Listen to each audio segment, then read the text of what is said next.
السلام علیکم ورحمۃ اللہ وبرکاتہ۔ یہ رکھنا پڑ جاتا ہے، پہلے یہ بات آ چکی ہے کہ نکاح کا پیغام دینا جو ہے اس کا حکم کیا ہے، تو اس سلسلے میں دو نقطۂ نظر آیا ہے۔ ایک نقطۂ نظر جمہور کا ہے، دوسرا نقطۂ نظر داؤد ظاہری کا ہے۔ اس سلسلے میں دونوں کی دلیلیں بھی سامنے آ گئیں، تو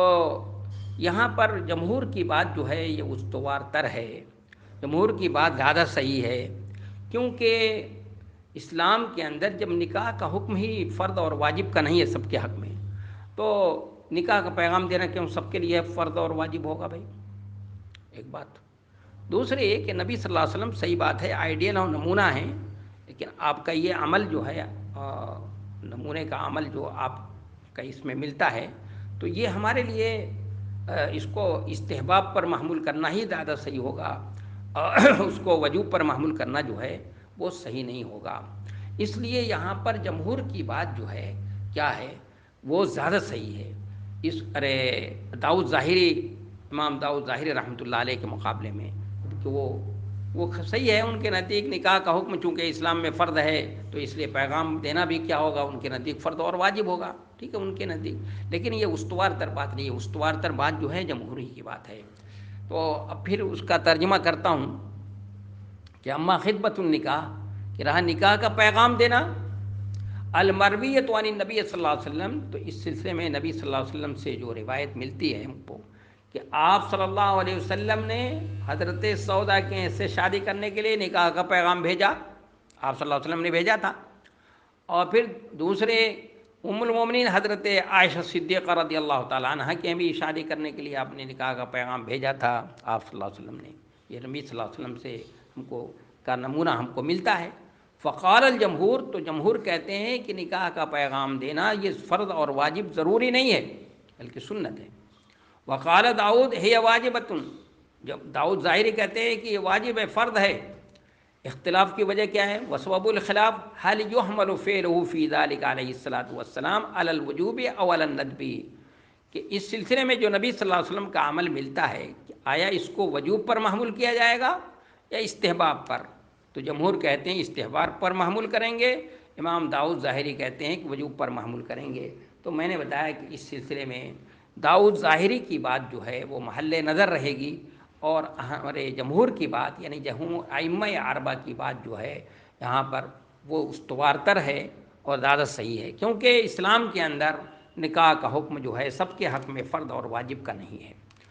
اب میں وہ پڑھتا ہوں، تیسرا مسئلے کی عبارت پڑھتا ہوں کہ فَأَمَّا الْخِطْبَةُ عَلَى الْخِطْبَةِ فَإِنَّ النَّهْيَ فِي ذَلِكَ ثَابِتٌ عَنِ النَّبِيِّ عَلَيْهِ الصَّلَاةُ وَالسَّلَامُ، واختلفوا هل يدل ذلك على فساد المنهي عنه أو لا يدل، وإن كان يدل ففي أي حالة يدل؟ فقال داود يفسق، وقال الشافعي وأبو حنيفة لا يفسق، وعن مالك القولان جميعا، وثالث وهو أن يفسق قبل الدخول ولا يفسق قبل بعده۔ وقال ابن القاسم انما معنى النهي اذا خطب رجل صالح على خطبة رجل صالح، واما ان كان الاول غير صالح والثاني صالح جاز، واما الوقت عند الاكثر فهو اذا ركن بعضهم الى بعض لا في اول الخطبة، بدليل حديث فاطمة بنت قيس حيث جاءت الى النبي صلى الله عليه وسلم فذكرت له ان ابا جهم بن حذيفة ومعاوية بن ابي سفيان خطباها، فقال رسول الله صلى الله عليه وسلم اما ابو جهم فرجل لا يرفع عصاه عن النساء، واما معاوية فسؤلوك لا مال له ولكن انكه اسامة۔ یہ تیسرا مسئلہ ہے جس کی عبارت ابھی پڑھی گئی، تو ابھی اس میں اس کو کس طرح سے سمجھنے کی کوشش کریں گے۔ جس طرح انہوں نے صاحب کتاب نے سمجھایا اس انداز سے نہیں، ہم اس کو اپنے تھوڑا ترتیب کے ساتھ اور واضح انداز میں سمجھنے کی کوشش کریں گے۔ تو پہلے دیکھیے، پہلے یہ سمجھنے کی کوشش کریں گے کہ نکاح پیغام پر پیغام دینے کا حکم کیا ہے، یہ سمجھیں گے۔ اس سلسلے میں نبی صلی اللہ علیہ وسلم کی نہیں موجود ہے، تو نہیں سے کیا بات سمجھ میں آتی ہے یہ سمجھنے کی کوشش کریں گے۔ پھر دوسری بات یہ سمجھیں گے کہ نہیں منہی عنہ کے فساد پر دلالت کرتی ہے یا نہیں کرتی۔ اس کو دوسرے لفظوں میں یہ سمجھیں کہ مثلا پیغام پر پیغام دینا ممنوع ہے، نبی صلی اللہ علیہ وسلم نے منع کیا ہے، اب ایک شخص پیغام پر پیغام دے کر شادی کر لیتا ہے، تو آیا شادی ہوگی